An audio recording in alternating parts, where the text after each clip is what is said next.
Okay, powers of the president tayo, no? So, executive power pertains to the power to enforce and administer laws, no? So, paano po siya nava-violate, no? Sa Doctrine of Separation of Powers, very basic, PDAF. Kasi sa PDAF po, ang nag-enact ng appropriations law, Congress, tapos sila rin ang nag-determine saan dadalhin yung budget. So, that violates the executive power.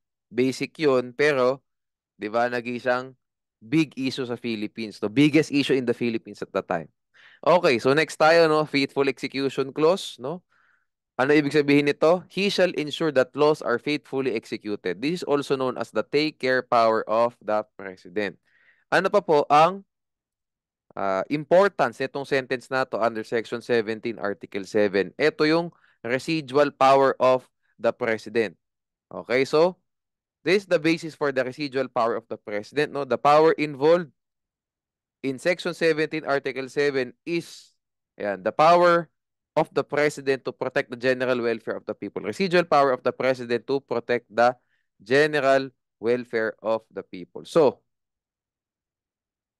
it is not only the power of the President but also his duty to do anything not forbidden by the Constitution or the laws that the needs of the nation demand. No? It is a power borne by the President's duty to preserve and defend the Constitution. It may also be viewed as a power implicit in the President's duty to take care that the laws are faithfully executed. So, kung tatanungin tayo, what is the residual power? No? What is residual power? Okay. Okay, so pag sinabi nating residual power, no? In other words, no? In other words, yan, residual power, no, means the power of the president, no, to perform, no, acts which are not prohibited by the Constitution, yan, and not delegated or given to other branches of the government. So pag hindi po binigay sa Supreme Court, hindi binigay sa Congress, at hindi po siya prohibited ng Constitution, pwede power po yan ng presidente. Okay, ayos tayo dyan. So example po, no, ito, kinuha natin sa Marcos versus Manglapu. So at that time, no, nasa Hawaii sila, Marcos family. So ngayon, ang tanong is pwede ba silang bumalik sa Pilipinas? So sabi po dyan sa case na yan, sa Marcos versus Manglapus, they cannot. Okay. Ngayon, ang contention dyan, pag hindi daw pinabalik sa Pilipinas ang Marcos family, it would violate the Bill of Rights, no? Yung the liberty of abode and changing the same. Mababiolate daw. Tanong, na-violate ba yung Bill of Rights by not allowing, by prohibiting the Marcos family to return to the Philippines? The answer is no. Kasi po, yung liberty of abode and of changing the same, di ba? Meron siyang dalawang limitations, no? Law at saka lawful order of the court. Okay, so ibig po sabihin, mapoprohibit lang ang liberty of abode and of changing the same and yung right to travel. Ito pala, di ko nabanggit yung right to travel, no? Mapoprohibit lang siya, malilimit lang siya by two bodies, the Congress or the Supreme Court. Wala po yung President, no? The President cannot prohibit the liberty of abode, changing the same. The President cannot limit the right to travel. Ito po ang tanong. Does this include the right of Filipino citizens to return to the Philippines? This does not. No? Does this provision cover the power to prohibit Filipino citizens from entering the Philippines to promote public order and safety? No, it is not covered. No? Yung entry, no, o return of Filipino citizens to the Philippines, hindi po siya covered ng liberty of abode and of changing the same at saka na right to travel. So, yung pong limitation na law at saka yung order of the court, hindi po siya applicable sa return of Filipino citizens to the Philippines. So, ano po ngayon ang mag-govern? Since hindi po siya kayang ilimit ng law, hindi siya kayang ilimit ng court. Residual power of the president, no? Kasi it is not delegated to other branches of the government and hindi po siya prohibited ng Constitution. Hindi po prohibited ng Constitution na i-prohibit ang ibang mga tao na bumalik sa Pilipinas. Kasi nga, ano yan eh, no? Public order and safety din, di ba? So, diyan po pumasok ang residual power, no? Since the power to prohibit Filipino citizens from entering the Philippines is not specifically delegated by the Constitution to the Congress or the Supreme Court or the court, the President can exercise the same. Okay, yun po ang sagot dyan. Marcos versus Manglapos. Although, di ba, iba na po panahon ngayon kasi nasa Philippines na po sila ulit, no? So, later on, nakabalik din sila. President na nga ng Philippines ngayon eh. Okay. Power of appointment. Okay. So, ito po ang isa sa mga pinaka-important na powers ng president, no? So, sa power of appointment, later on, matatakel din po natin sino ba ang mga ano ba yung mga positions na required ng approval ng Commission on Appointments. So, basahin nyo na lang to, no? Appointment is different from designation. Pero I doubt na matatanong to sa bar, no? Pakibasa na lang, no? At saka kung matatakel man to, this is a proper topic for law on public officers, hindi po siya sa Consti 1. Okay, so sa limitations po tayo of the power of appointment. Ito pong midnight appointment. Paano po normally matatanong sa midnight appointment? Mag-predict na lang tayo. Matatanong po ito normally sa appointments to the judiciary. Yan po lagi. Why? Kasi, sino ba ang nag-a-admit sa mga lawyers? Judiciary, di ba? So kung matatanong po tayo sa bar exam with respect to midnight appointments, malamang dun ang approach. Kasi dapat alam na alam natin yan kasi sila nga yung mag-admit sa atin eh, di ba? To the bar.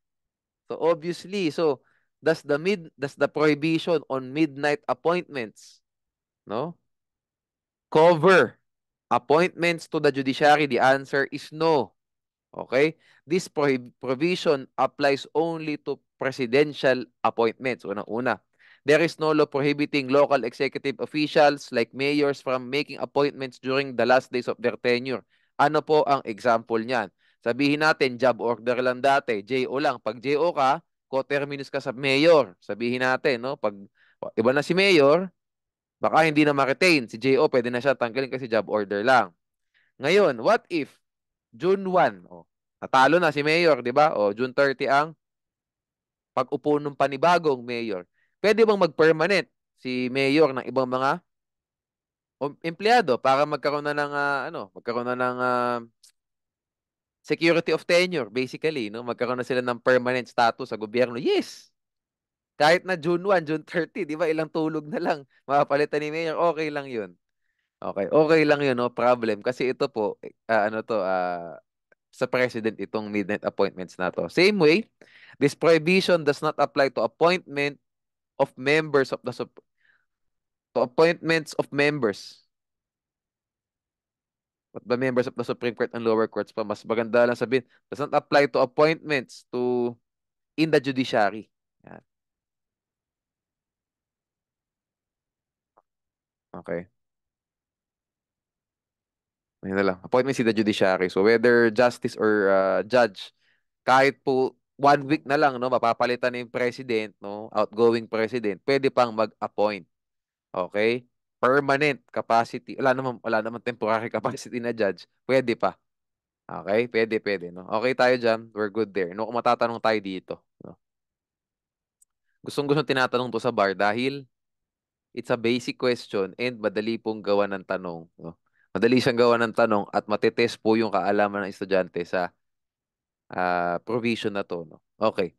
2 months immediately before the next presidential elections, no? So, barangay, hindi covered kasi next presidential elections. And yung midterm elections, hindi rin covered ng midnight appointments. Tandaan nyo yan, na. So, kailan ba nagkakaroon ng presidential elections? Sa 2028, 2022, di ba? 2016, okay tayo dyan. Eh, yung 2019, midterm elections ang tawag doon. Senador lang ang ini-elect mo, di ba? Eh, yung 2013, midterm. Same thing, 2025 next year, baka yun ang matanong sa inyo. 2 months immediately before the next election sa 2025, nag-appoint si President. 10 cabinet secretaries ang in-appoint. Pinalitan niya lahat ng cabinet secretaries pinalitan niya ng bago. Pwede ba yun o hindi? Pwede. Kasi this shall not be considered as midnight appointments because hindi po presidential elections yung mangyayari. 2 months yan, immediately before the next midterm elections, hindi presidential elections. So, isa pa yun, no? ano lang to, mastery lang of the caudal, no? Maraming pwedeng pagkunan ng tanong, 'di ba? Just one sentence, 'di ba? Baka testing kayo sa 2 months naman. Paano pag 3 months? 'Di ba? So I leave that up to you. Mayo po ang normal na eleksyon. So pag ano, April, February nag-appoint. Pwede, hindi siya midnight. Kasi ano yun no? More than 2 months yun eh. Kung 2 months na, March ang ano, ang mainit na, no? March, pag nag-March na, doon mo nyo pagtingnan mabuti kung may 15 yung presidential elections. O tingnan nyo na, medyo mainit na pag March yan, no? Okay, Commission on Appointments tayo, no? Tandaan nyo, which positions require the approval of the Commission on Appointments, no? Ba't nakuha, nilagay ko rito? Yan. CA. CA din ang tawag. Okay? So, heads of the executive departments, tandaan nyo ha. Tandaan nyo. Ang USEC ba kailangan ng approval ng CA? The answer is no. Kasi hindi sila head. At bakit po hindi sila? Ito na lang ha, bibigyan ko na lang kayo para mas lumalim ang pagkakaintindi nyo sa mga USEC. Uulit-ulitin ko, bago po maging undersecretary ng isang department, kailangan mag-take ng exam. Pag heads of the executive department ka, no. Sino gusto ng presidente, pwede dyan. Pero sa USEC, siyempre, kung sino gusto ng presidente, tama naman yun. Pero on top of that, kailangan mag-exam tayo at kailangan pumasa sa exam. With that being said, no, dahil may exam na, hindi naman na kailangan ng approval ng CA. Napakahirap namang, napakarami namang pagdadaanan, di ba? Isipin mo, mag-exam ka na, i-appoint ka pa ng president, may approval pa ng CA, practicality na lang tayo. Siyempre, hindi na. No? Siyempre, hindi na. Okay? Ayan. Okay tayo Sige. Ambassadors, other public ministers and consuls, no? So Department of Foreign Affairs, heads of the executive department kapag secretary. Okay, armed forces from the rank of colonel or naval captain. Okay, so colonel pataas, major hindi. Okay? Major, tandaan niyo iba po ang by the way, ang police hindi kasali sa armed forces, no? Okay? Sa armed forces, hindi po kasali ang police diyan. Sino ba ang mga kasali o ano ba ang mga kasali sa Armed Forces of the Philippines? Okay, ang mga kasali po diyan, well, Philippine Navy, no? Philippine Navy, hanapin ko, let's be ano na lang dito, let's be precise with this one, okay? Ayan, for no, appointments to the ano ba? PNP. Okay. Ayan, ito po mga kasali dito sa Armed Forces, no? Ako, ano na lang natin, ayos na lang to be precise, no?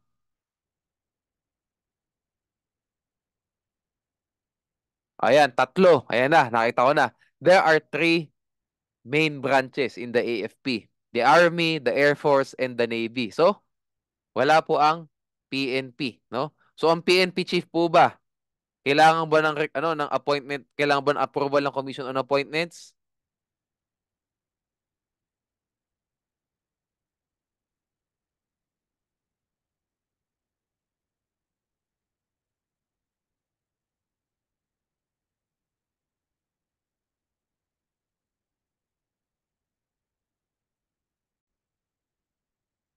Okay, chinek ko po ito, no, yung appointments to the PNP. Ayan, no? Ito po nakalagay sa ano, no, nakalagay sa ano na lang, baka matanong, no, baka pahirapan tayo. Dito po sa DILG Act of 1990, no? Ilalagay ko dito.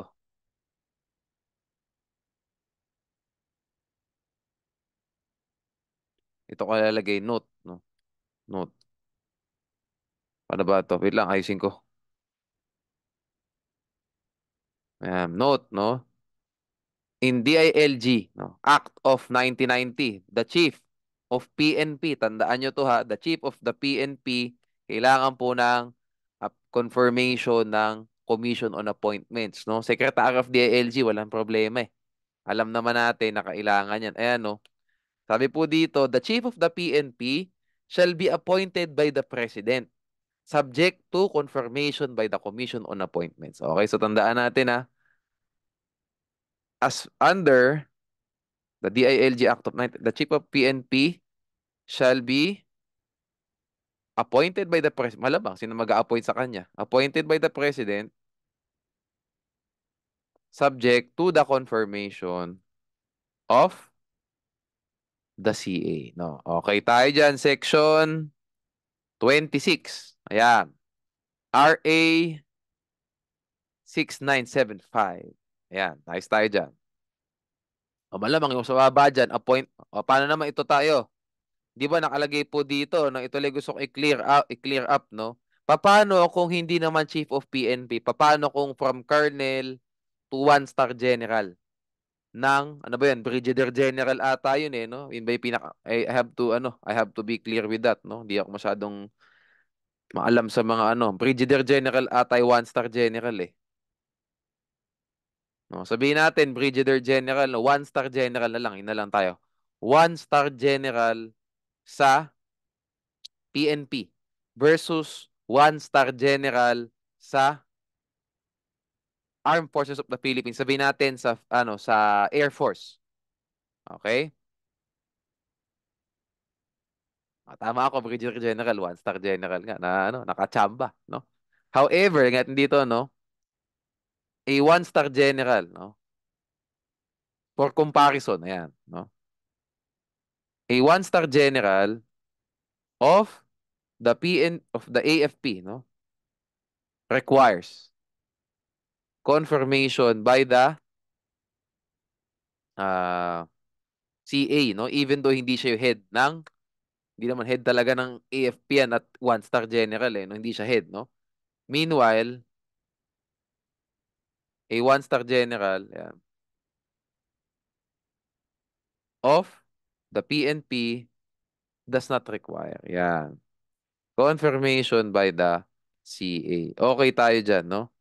I have to be, lang dito, let's be precise na lang with this one, no?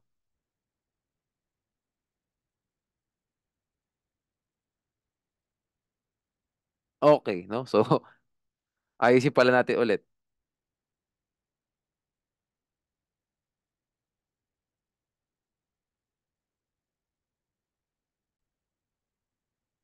Okay, i-ano pala natin. Tama naman ako dito, pero gusto ko sanang palawakin pa. Okay, ayusin natin ha. So, one-star general of the AFP requires confirmation by the CA. Kasi nga nakalagay sa consti, eto mga bagong info to, no? Kasi nakalagay po sa Section 16, Article 7, from the rank of colonel. So, pataas. Ito po, iayos natin sa PNP. Kakaiba po, no? Kasi ang magiging base natin dito, the LG Act of 1990, no? So, ganito. Ayusin natin, no? A one-star general, no, of the AFP requires confirmation by the CA. Meanwhile, a one-star general of the PNP does not require confirmation by the CA, no? Next tayo. Dapat kasi to eh, parang ganyan, lagyan natin. Brigadier ba yan? Paano ba? Sorry mali ata ako ng Brigadier. O yan, Brigadier. Ayan. Okay. Next tayo. Also. Ayan. A2 star. O, ang tawag dyan, Major. General naman. Of the AFP. Requires. Dapat ano natin. For comparison, a one-star general or na lang, a two-star. So, mas mabilis. Major, general of the AFP require. Okay. Meanwhile, a one-star or a two-star. Yeah. Does not require. Okay. Lastly, also pala, ayan. For comparison, ulit-ulit, no? A three-star. O, ayan. Ano po ang three-star? Ito po yung Lieutenant General. Ayan. Para akong naglalaro ng yung board game. Nakalimutan ko yung pangalan ng board game sa Pilipinas. May Lieutenant General. Okay. Of the AFP requires confirmation. No, kailangan hatiin natin, no? By the CA. Meanwhile, a three-star, ayan, general of the PNP also requires din. the confirmation by the CA. Ito pong Chief of PNP, hindi yun ang pinakamataas. Police General, Police Director General, no? The Chief of the PNP, pwede rin tawaging Police General yan. Yan. Okay. Ang tawag po dati sa Chief of PNP, Director General. Mga ganun. Pero di na kailangang malaman yun kasi nga, bago na yung pangalan ngayon. Iniba na ni Duterte, ano, at the time ni Duterte, 2019. Ito na po yung mga pangalan, no? Brigadier, Major, Lieutenant, Police General. Pag ikaw yung boss, ikaw talaga yung head. Ulitin natin, no? So, mula Colonel, lastly na lang, no? Lastly, no? A colonel of the AFP requires the appointment, requires confirmation. Appointment requires the confirmation by the CA. Meanwhile, ayan, a colonel of the PNP does not require the confirmation. Actually, dapat pababa, ano to eh, dapat mula sa taas pababa eh. Ayusin natin. Dapat dito. Kasi 4-star po, tandaan nyo, wala naman pong madalas na 5-star. Normally, ang 5-star general, nagkakaroon yan kapag may war. Okay, nagkakaroon ng 5-star. Sino ba yung mga 5-star general na kilala natin? Si MacArthur, saka si Eisenhower. Nung panahon pa ng World War II yun. No? Pero for the most part, 4-star general talaga. Even sa Philippines, 4-star generals po. No? Si Bato de la Rosa, 4-star general yun. Before. Si Senator Bato, okay. Ayan. Ayusin natin.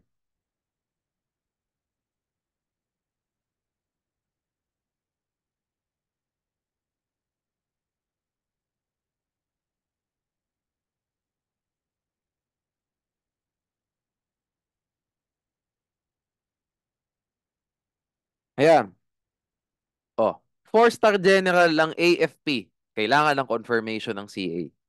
4-star general ng PNP or the chief of PNP, kailangan ng confirmation by the CA. Okay. Ngayon, at 3-star general or lieutenant general ng AFP, but the AGP, AFP, kailangan ng confirmation ng CA. Also, at 3-star general or a lieutenant general, o yan, of the PNP, kailangan din ng confirmation ng CA. Ito po, dito nagkaiba. Okay? Ang 2-star general o major general at saka ang 1-star general ng AFP, kailangan ng confirmation ng CA. Kaya lang po, ang 2-star general or 1-star general ng PNP, hindi kailangan. Okay? Lastly, a colonel of the AFP requires the confirmation by the CA. Meanwhile, a colonel of the PNP does not require the confirmation by the CA. So, padaliin natin, no? Padaliin natin. 4-star at saka 3-star generals. Whether AFP or PNP, kailangan ng confirmation. Ang basis po for the AFP, Constitution. Ang basis for the PNP, itong DILG Act na to. Okay tayo. Next, kapag 2-star, pababa hanggang colonel, kailangan ng confirmation mula 2-star general hanggang colonel, kailangan ng confirmation kapag AFP. Pero kapag 2-star hanggang colonel sa PNP, hindi kailangan. Obviously, kapag major na lang pababa, hindi naman sa lang, pero mas mababa sila, pag major pababa, hindi talaga kailangan either way. Okay. Ah, okay. Hayaan na natin yung naval captain, no? Kasi masyado nang basta kapitan. Tapos, ang pangalan po ng general sa Navy, Admiral. O, pag yan ka, Vice Admiral, Admiral. O, di kailangan ng confirmation by the Court Commission on Appointments. Okay? Ito po sa ano lang to, no? Yung basic na military. Okay? Na armed forces talaga. At saka sa Air Force, ganito rin ang ano, ang rankings nila, no? Okay. Ayusin natin 'to.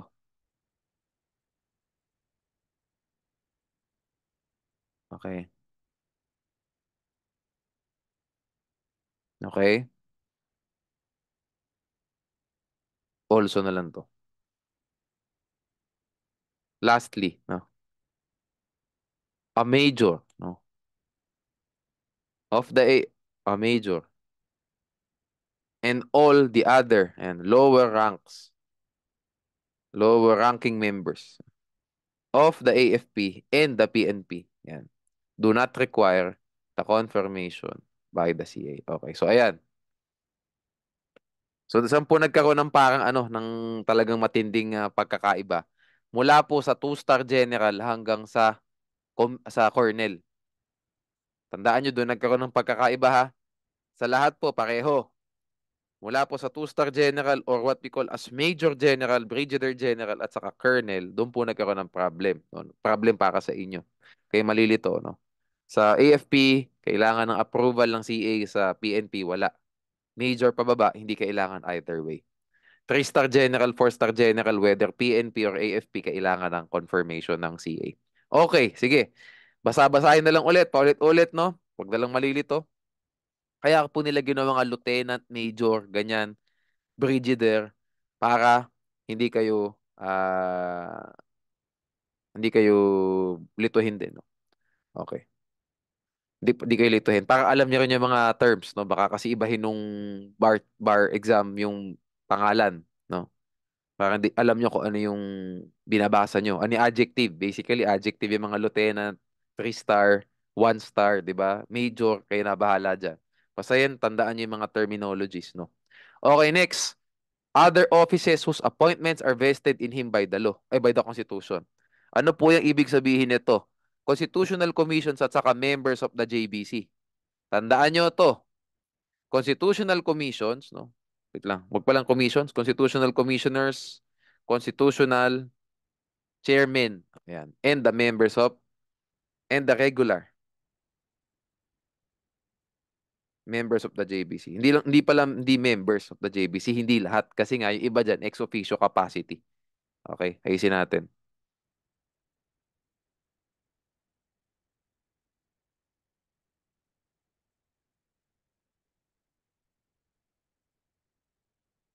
Tama, regular members. Okay? O, so ngayon, tatandaan nyo ha, yung other offices whose appointments are vested in him by the Constitution, nasa dalawang articles lang yan. Article 9, specific, kasi Constitutional Commissions, at saka Article 8, kasi nandun yung JBC. Okay? Yung pong ombudsman, tandaan nyo, hindi po kailangan ng approval lang si yan. Bakit? Kasi ang ombudsman, kinukuha yan sa mga nominees ng JBC. Tandaan nyo yan, pag may isa ng pagsusulit, yun lang ang point ko. Pag may isa ng pagsusulit na kailangan harapin, okay, yung nominee o yung gusto maging public official, hindi na kailangan ng commission on appointments. Ganun lang yun. Like yan, halimbawa, ang judges at saka justices of the CA, Supreme Court, lahat ng yan. Ang pagsusulit nila doon na sa JBC para maging silang nominee. Ganun po ang ano dyan. Ganun nyo lang iisipin para di kayo mahirapan. Hindi nyo na kailangan ng CA. Kasi may isa na siyang teste na kailangan lampasan. Same thing po ang ombudsman at saka deputy ombudsman. Ayan, nakalagay dito. Ay, ito. Ayan. Diba? Ano pa? Ayan. Chairman of HR, appointments in the Philippine Coast Guard kasi saka Commissioner of Customs. Bakit po ito hindi kailangan ng sabihin natin head ng Philippine Coast Guard? Bakit po hindi siya kailangan ng approval ng CA? Kasi po ang Philippine Coast Guard hindi po siya hindi siya executive department. Yun. Yan pong Philippine Coast Guard, I need to be precise with this. Inilagay na po siya sa isang departamento, ano lang po siya dun eh. Naka, eto wait. Yan, tama ako. DOTC. Attached. No? The Philippine Coast Guard is attached yan, to the Department of Transportation and Communication, no? DOTC. So that means po, ang Coast Guard hindi siya kasali sa AFP, no? Hindi po siya kasali doon sa AFP, no? Kasali siya sa DOTC. So, kaya po hindi siya yung mga appointments diyan kahit na head ng Philippine Coast Guard, hindi siya kailangan ng approval ng Commission on Appointments, no? Okay? Hindi kailangan.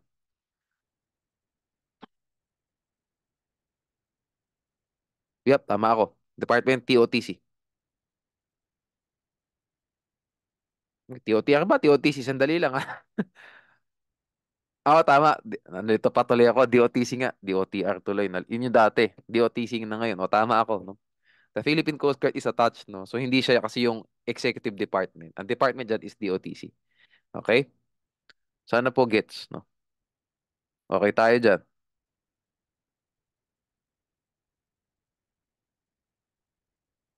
Okay. Commission on CHR kasi wala naman sa Article 9 at saka sa Article 8 yan, 'di ba? Nasa ibang article yan sa human rights, 'di ba? So, commissioner ng CHR, chairman ng CHR, hindi kailangan ng approval ng Commission on Appointments. Okay? And lastly, appointment of the VP to a cabinet position hindi kailangan. Okay. Nakakaya naman kay VP, 'di ba? Kung kailangan pa ng approval ng Commission on Appointments. Okay. What about the qualifications prescribed by the Congress, no? So ito po, no, appointing power of the president subject to limitations. Isa is immediate appointment, isa is the confirmation, no? Approval of the Commission on Appointments. The third limitation is the qualifications prescribed by the Congress. So tandaan po natin, the legislature, no? The legislature can prescribe qualifications to an appointive office. Bigyan ko kayo ng usual example for this one. Eh di yun nga, paano maging USEC? May examination, di ba? That's a qualification, no? May exam bago sila maging USEC, no? By the way, bigyan ko lang kayo ng reason, ng parang brief reason bakit nag-exam, no, ang undersecretary. Kasi po, undersecretary, nabanggit ko na ata to before, kahit na mapalitan ni President, hindi sila matatanggal sa posisyon. Okay? Meron po talaga silang security of tenure hanggang maging maabot na nila yung 65 years of age, yung compulsory retirement age. On the other hand, ang department secretary, yung head, ay hindi, no? Pag nag-iba yung presidente, malamang mapapalitan yan. Kasi iba na yung gusto nung bagong presidente. Something like that. Okay?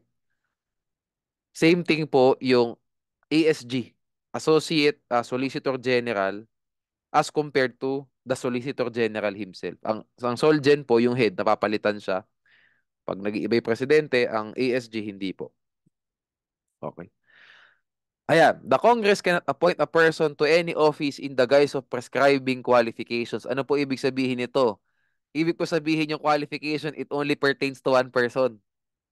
Naglagay ng qualification pero isang tao lang yung magko-qualify doon sa position na yun, sa qualification na yun. So, ibig sabihin, nagkaroon ng indirect appointment yung Congress, thereby violating the doctrine of separation of powers kasi the Congress encroach upon the powers of the President, power to appoint. Nakita niyo po ba? Malalaman niyo lang yung mamamaster niyo lang yung doctrine of separation of powers if alam niyo yung powers of each branch of the government. Ilang beses kong sinasabi yan.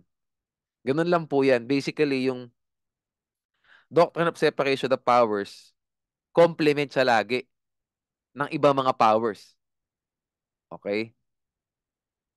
Ng mga powers ng mga branches, no? Complement siya lagi, no? Basically, yun yung byproduct. It's a result. Yan. It's a result of the actions of the departments, of the branches of the government, no? So, dapat hindi nyo siya minamaster alone. You need to master it in relation to the other provisions of the Constitution. Okay. Okay. So example po nito is yung yung Flores versus Drilon. Ano ba nangyari sa kaso na ito? Sinabi dun sa hello, ang magiging SBMA president daw is the mayor of Olongapo City. Hindi pala president. Siya ang magiging chairman and CEO of the SBMA. Okay. Okay, yung Olongapo City mayor. Tanong, tama ba yan o hindi? Hindi po tama, unconstitutional yan. Kasi it encroached upon the appointing power of the president. Kasi, di ba, dito isang tao na lang eh. The Congress imposed on the president the duty to appoint a particular person. Hindi lang siya qualification na po. Wala nang qualification, no? Hindi na siya kailangan ganito, ganito. Hindi na, no? Sinabi na kung sino ang dapat ilagay doon. O, di ba? Yun na nga, ilagay mo dyan yung mayor ng Olongapo City. That's wrong. That's unconstitutional. Kasi The Congress imposed on the President the duty to appoint a particular person in the office. What's the office? Chairman and CEO of SBMA. Okay, you get the point. Flores versus Drilon, a landmark case, no? So um,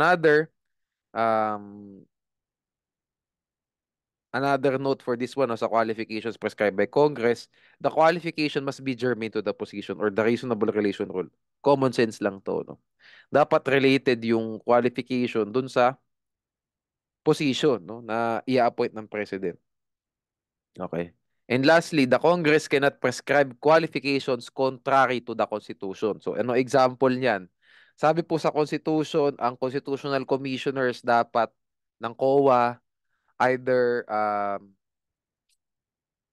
CPA, di ba? Either CPA or um, lawyer. O what if sinabi ng Congress gumawa ng law? Ang magiging qualification na lang, hindi kailangan lawyer, basta nakatapos ng Juris Doctor. So pag sinabi mo kasi naka-graduate ng na may Juris Doctor siya, it doesn't necessarily mean na lawyer 'yan, 'di ba? Kasi baka bumagsak sa bar o hindi nag-take ng bar.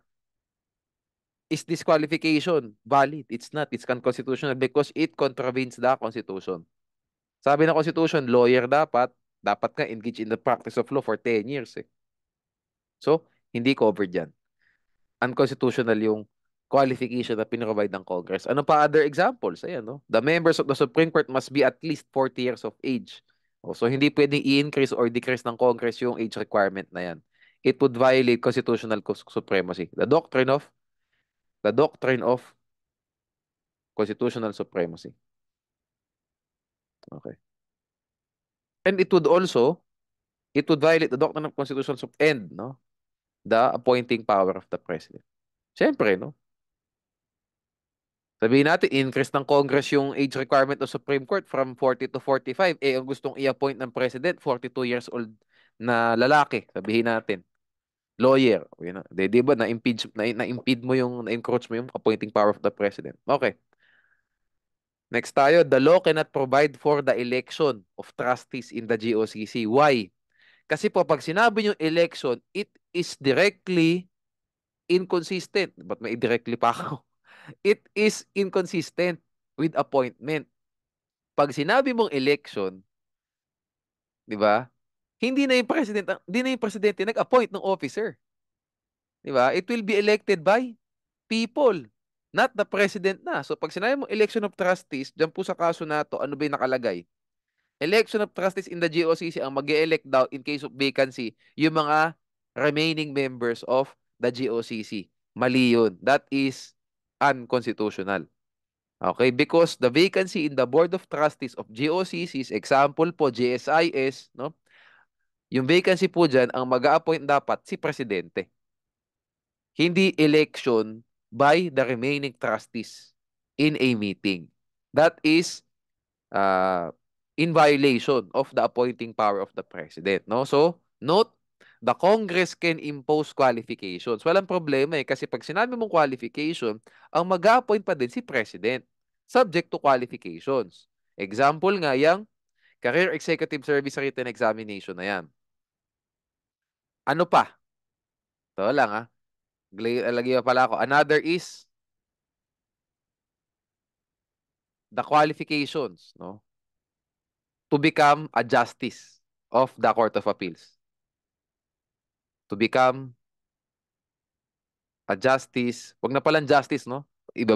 Mas mababa tayo sa lower ranking. To become a judge of the RTC. Kasi nga, to become a judge of the RTC, presidente rin na nag-appoint. Bigyan ko kayo ng ano, no? The Constitution does not provide, no? That an RTC judge, no, must be a natural born citizen, a natural born Filipino citizen. However, BP 129 as amended. O, ayan. BP 129 as amended provides that an RTC judge, no, must be natural born Filipino citizen. This qualification is valid. Ayan. Okay? So, tingnan natin. 'Di ba? It is not in the guise of prescribing qualifications, no? It does not impose on the president a duty to appoint any particular person. Hindi po, no? Hindi. Mayroon pa ring latitude ang president. Mayroon pa ring discretion who to appoint kasi marami namang natural-born Filipino citizens sa Philippines. Next, the qualification is germane to the position. Why? Kasi syempre, ang wisdom dyan gusto ng Congress na yung mga magiging judges sa Philippines ng RTC, natural-born talaga. 'Di ba? Talagang di dugong Pilipino. Tama naman 'yun, no? Syempre. Kasi mataas na public position 'yan. And it does not contravene the Constitution. Bakit? Ang nakalagay po sa Constitution, sa Article 8, to be precise, ito. Ay, nawala ako. Okay, balik tayo. Nakalagay po dito, Section 7. Ayan. The Congress shall prescribe the qualifications of judges of lower courts, but no person may be appointed judge unless he is a citizen of the Philippines. O, pinatindi pa lalo ng BP 129. Sabi po sa Section 7, citizen of the Philippines lang. It can be naturalized, he can be naturalized, he can be natural born. Mas matindi pa yung nilagay sa BP 129. Dapat natural born Filipino citizen.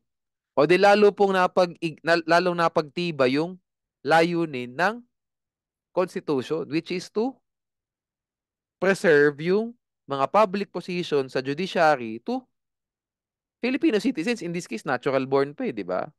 So, that is also, that is a valid qualification, di ba? I just have to be, I just have to make sure na lang ito, no? Kasi yung, tingnan natin.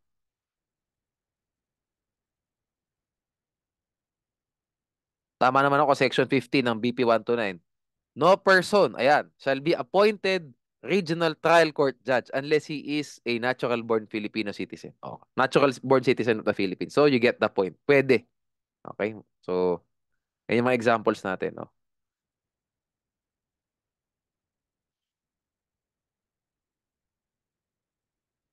Is the qualification ayan, to become. Is the qualifications. Another example is the qualification to become a judge of the RTC. The Constitution does not provide that an RTC judge must be a natural. Okay, you get the point. Okay? The law cannot impose on the president the obligation to appoint the undersecretary. Hindi. Dapat discretion. Ano po ibig sabihin niya? Pag ayaw ng presidente mag-appoint ng undersecretary, choice niya yun. Just like ito po, no, for a number of years, si President Bongbong po ang Secretary of Agriculture. Recently lang po nagkaroon na talaga ng Secretary ng Department of Agriculture. Choice po ni President yun. Kung ayaw niya mag-appoint, okay. Ayaw niya mag-appoint, no? Discretion niya yan. Kasi kontrolado niya lahat yan. Di ba? The President has control over all branches of the government. Siya bahala dyan. Kung ayaw niya, di wag. Di ba? Hindi mo dapat pwedeng ipilit by law. Kasi that will, di ba, encroach the appointing power of the president in violation of the doctrine of separation of powers. Lastly, the Supreme Court appoints all of the officials and employees of the judiciary except the judges and justices. Tandaan nyo yan. No? Sige. Okay. 3 types of appointment. Next tayo, no? We can, siguro muna. Ito yung next video natin. Pwede natin i-cut muna dito, no? So, permanent. Tandaan nyo, may 4 na types. Permanent, temporary, or acting. Focus na lang tayo sa temporary, permanent, temporary, ad interim, at saka regular appointment. Tandaan nyo po, hindi porket sinabi mong ad interim, temporary yan. That is wrong. Okay? Ayusin natin. So, pag sinabi mong permanent, these appointments which will last until it is lawfully terminated. Okay, basically may security of tenure na yung tao, so hindi mo siya pwedeng tanggalin unless there is due process of law. The exception of this is if the appointee serves at the pleasure of the president. In this case, the official can be terminated anytime because, no? Because on the ground, yeah, on the ground that his term has already expired. Yan. Yan pala, natandaan nyo, pag po ang isang department secretary gusto nang tanggalin ni President, pwede anytime. Ang ground is not because there was a just cause for terminating him, but because his term has already expired. Okay, so pag sinabi mo naman temporary, These appointments which will last until a permanent appointment is issued. Okay? Anyway, sige. An unqualified person cannot be appointed a member even. Okay. Okay. No need that ano to for the purposes of law on public officers to. I think doon na natin itakal. Ito lang ang gusto ko i-point dito. Temporary appointments are not subject to the concurrence of the CA. Why? Kasi temporary nga lang eh. 'Di ba? Kung acting Department Health Secretary ka, Department of Health Secretary ka, hindi mo na kailangang i-confirm ng CA kasi nga papalitan ka din naman anytime. The vision for having a temporary appointee is para magkaroon ka ng placeholder, no? For the meantime, while the president is deciding who will become the permanent appointee as the department secretary or Department of Health Secretary. Oh, okay? Ito yung gusto ko i-point out dito, no? At dito po nagkakaroon ng tanong normally sa dito sa appointments na to, no? Regular appointments are appointments made while the Congress is in session, no? Regular appointments can be permanent or temporary. Tandaan niyo, pag sinabi natin regular, ibig sabihin nasa sesyon yung Congress. Hindi sila nag-adjourn. Kailan po nag-adjourn ng Congress? Depende sa Congress. It's their choice, no? Hindi ko alam kung kailan, no? Basta depende kung kailan nila gusto. Okay? Ad interim appointments are appointments made during the recess of the Congress. Kailan po normally ang recess ng Congress? Kapag kapapanalo pa lang ng mga opisyales. Sabihin natin, nanalo si President, nanalo rin yung mga bagong senador. Malamang naka-recess yung Congress kasi nagpapalit ng bagong ano eh, 'di ba? Bagong 12. Oh. O ngayon, June 30 o taking ng lahat ng mga opisyales. Okay. Legislative at saka si President at saka si Vice. July 1, nag-appoint yung President ng lahat ng mga department secretaries niya. Lahat po ng appointments na yan ad interim. Tandaan nyo, lahat ng yan ad interim kasi the Congress was not in session at the time the appointments were made. Ad interim lahat yan.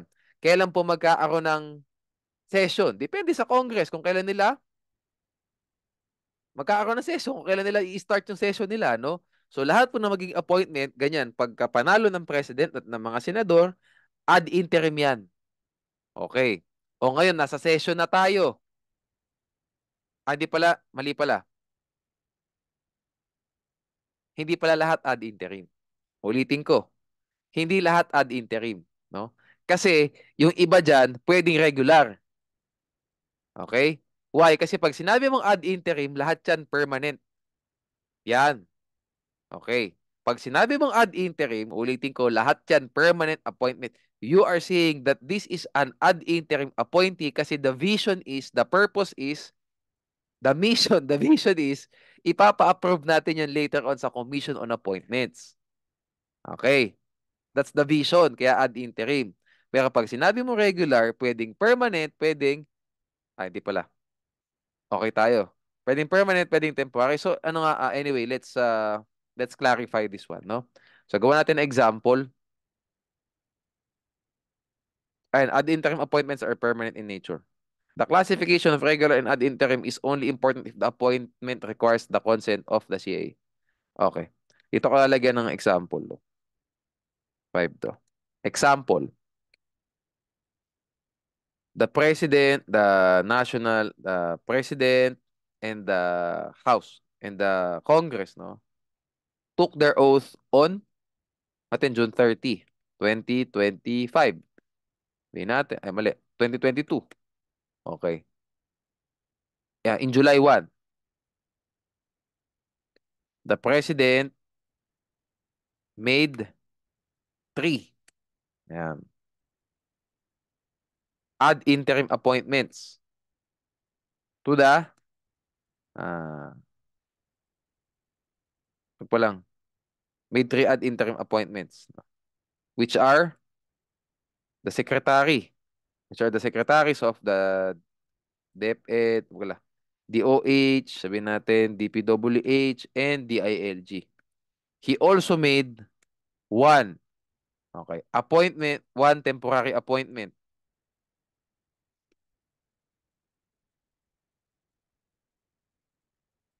in the, as for the, for pala dapat, for the secretaries. DOH, DPW. He also made one for the secretary of, sabihin natin, DNR. Okay. Ayan. Are the three ad interim appointments permanent appointments? Unang tanong, yes. Because, yan. Yes. Because ad interim appointments are permanent in nature. O yan. Hmm. Tandaan nyo Okay. Is the one temporary appointment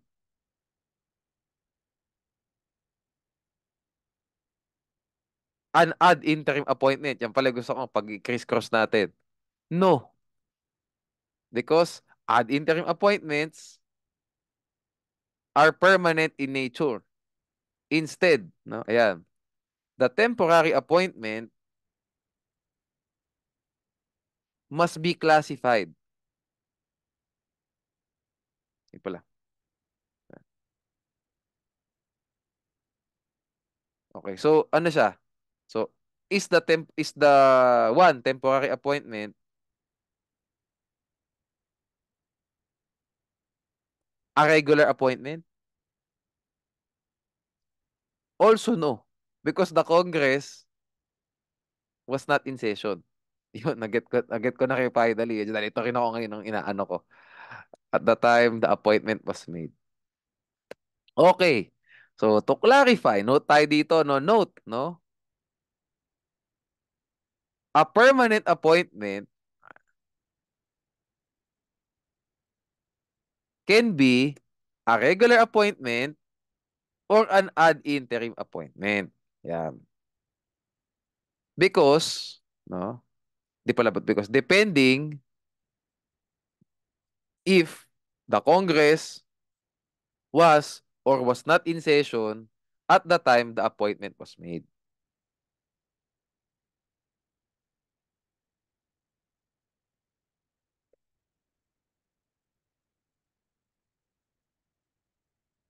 Di pala was or was not, was in session na lang. Meanwhile, a temporary appointment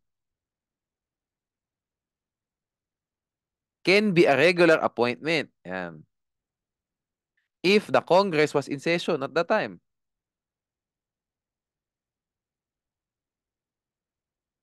However, a temporary appointment cannot be an ad interim appointment because all ad interim appointments are permanent in nature. Yan. Kasi nga, ito po ay pinrovide ng PLM versus IAC. Ayan. Ad interim appointments are permanent in nature. Okay?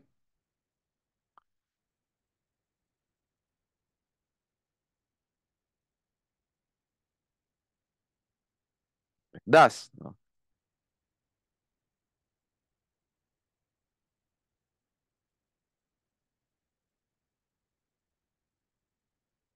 Lastly na lang to, lastly. Thus, a temporary appointment, yan, cannot be a regular appointment, yan, if the Congress was not in session.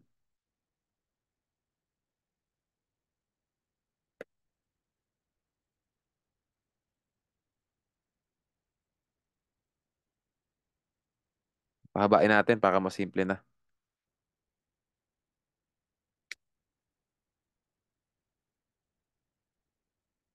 Yan.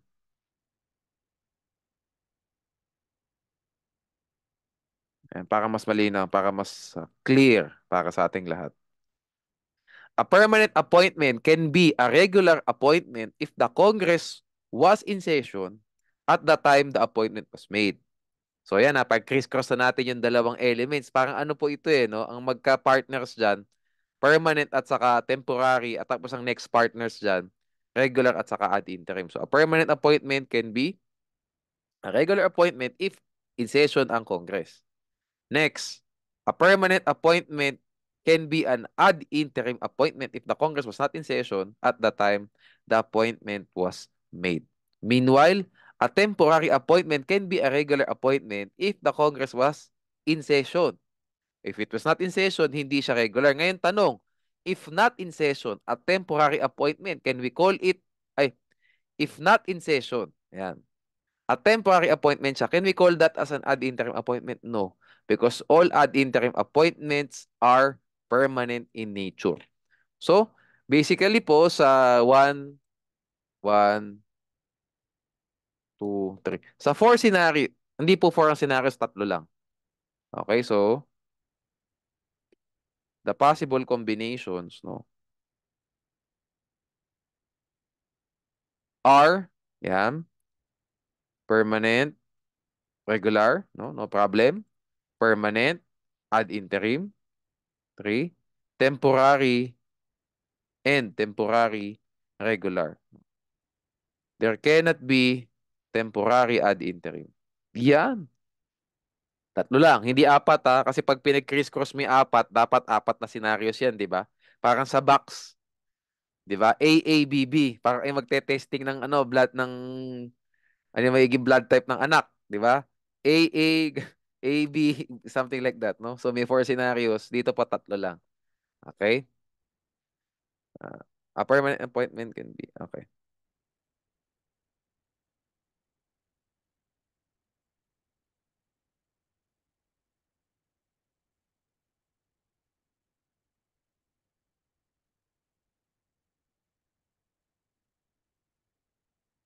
Actually, I don't like doing this na kasi ano, masyado nang mahaba. Ito na lang.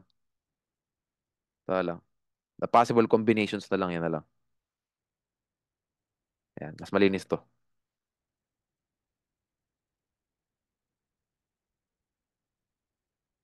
Okay yan. Okay tayo.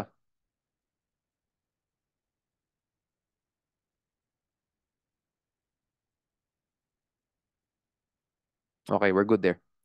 Okay, next tayong topic dito.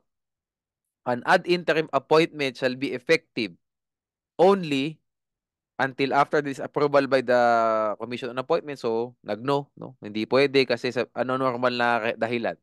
Kasi American citizen pala.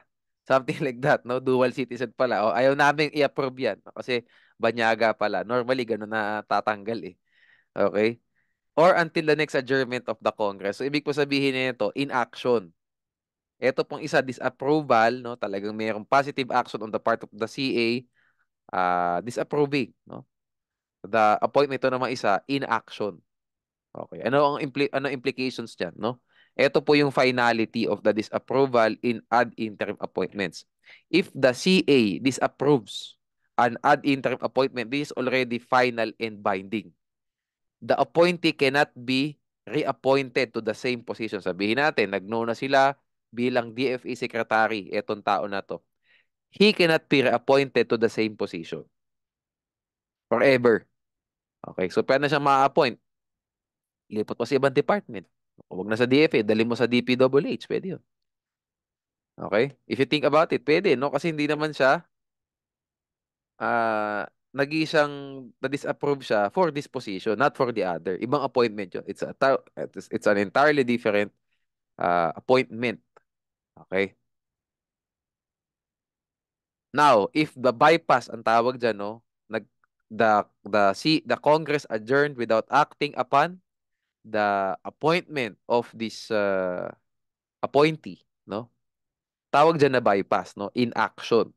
When the ad interim appointment is bypassed because of lack of time or failure to act on the same by the Commission on Appointments, there is no final decision by the Commission. So, the President is still free to renew the ad interim appointment, no, to the same position. Okay, baka kung pahirapan kayo ng konti, paano kung gano'n ang ginawa, di ba? Na-disapprove, no? Expressly disapproved, DFA Secretary, inilipat, gawing ano daw, um, DepEd Secretary naman, that's allowed. No?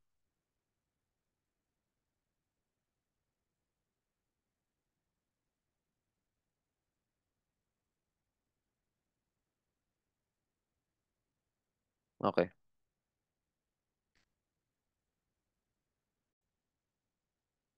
Doon po pala sa disapproval ng CA, no? Tapos pwede bang ma-appoint to another office, to another department yung appointee. Baka may dalawang construction dyan, no? Pwedeng sabihin na hindi na pwede kasi nga dinisapprove na siya, no? Ng Commission on Appointments, no? Pero pwede naman ako, doon ako nag-subscribe sa construction na pwede pa rin kasi ang disapproval po to that position only, no? So, pag inappoint mo siya to another position in the government, hindi siya pwedeng itawagin as reappointment kasi pag sinabi mong reappointment, it is an appointment to the same position. Reappointment, di ba? Reappointment, renewal, same position. If it's another position, it's a new appointment, di ba? It's not a reappointment. So, para po sa akin, no? Pwede. Pwede pa siyang ma-appoint, pwede pa siyang ma-approve sa another office of the government. Halimbawa nga from DFA, ginawang DepEd, para sa akin pwede pa. No? Ngayon, pwede namang i-argue din na since dinis-approve na talaga siya as a person, no? Pwede hindi na. Sabihin natin American citizen, no? Kahit naman ilipat mo na DepEd, American citizen pa din yan eh. Di ba? So, pwedeng i-argue na gano'n. Pero ako doon ako sa pwede siyang ano ulit, pwede siyang i-appoint ulit kasi bago dapat na deliberations yun eh, no? Like halimbawa, in-appoint siya as constitutional commissioner. Eh, hindi siya lawyer. Na-disapprove, di ba? Constitutional commissioner ng COA. COA commissioner, hindi siya CPA, hindi siya lawyer. Eh malamang i-disapprove yan ng Commission on Appointments, di ba? Checks and balances. O di ba? Naipasok natin yung doctrine of checks and balances. O later on, in-appoint siya as Department Secretary ng DILG. Qualified na siya doon. Diba? So, dapat yung disapproval doon sa una niyang appointment, hindi dapat naka-apekto doon sa pangalawa. Diba? Kasi totally different yun eh. Diba? New set of qualifications. So, para sa akin, doon ako sa na pwede pa siyang i-appoint ulit. And then, i-deliberate tayo ulit kung qualified na o hindi. O depende sa discretion, no? Discretion naman niya at the end of the day, wala namang reason kung bakit dapat i-disapprove eh. Political decision niya kung ano gusto nung Commission on Appointments, di ba? O baka um, dun sa pag-appoint niya as secretary, pwede na, di ba? So, okay na sa kanila, no? Good sa sila ng Commission on Appointments, ina-approve siya. Okay, di ba? So, para sa akin, pwede. Pero baka sa iba, hindi, no? So, depende lang how would you would argue that. No? Okay, okay, bago pala tayo matapos, isasagad ko na rito, no, para sa next video natin. Dito na tayo sa control and supervision.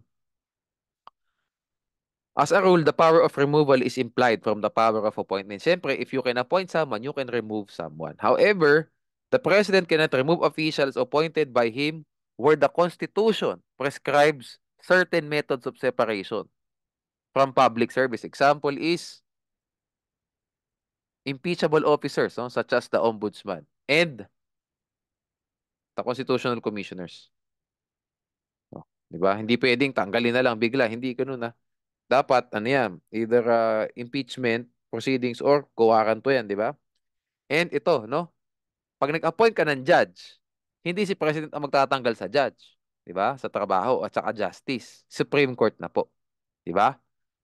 So 'yan ang mga examples, no? Also, aside from that, no? So if the Constitution, no, prescribes methods of separation for the public officers, hindi na pwedeng may discretion, 'di ba? Unbridled hindi na pwedeng full discretion ng president yung pagtanggal dun sa officer, no? Okay. Yeah. Next tayo, also the president may exercise the power of removal only for just cause and in accordance with the prescribed administrative procedure. Basis is the security of tenure. Ano po ibig sabihin nito, no? Sabihin natin, in-appoint ni President Yusek, no? Ang Yusek may tenure, di ba? Hanggang 65 nga, as I said, no? Ina-appoint niya yan. Kailangan, mayroon ng, mayroon ng hearing and so on, may administrative procedure na bago matanggal ang Yusek. Okay? On the other hand po, pag yan ang nilagay ko, no? Pag Department Secretary, no?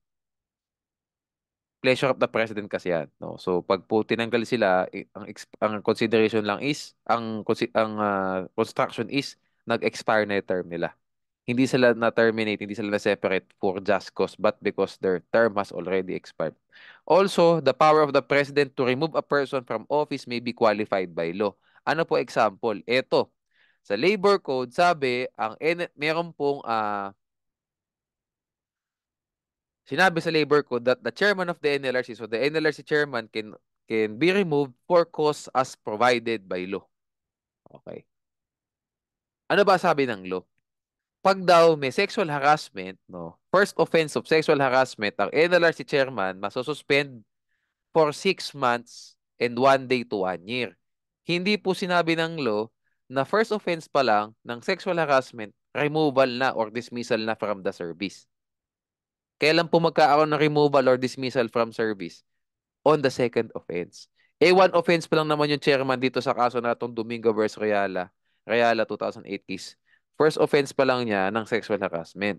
So the president had no discretion to remove him from being the NLRC chairman. Instead, the president should have suspended him, diba? For 6 months and 1 day to 1 year. Kasi the power of the president to remove this person from office was already qualified by law. Okay? Yan po ang classic example for this one. Okay, so merong ilang tatlo, no? Tatlo ang qualifications dyan, no? The Constitution, security of tenure, at saka qualified by law. Okay. Next video po natin, dito na tayo sa alter ego doctrine, no? Yung doctrine of qualified political agency.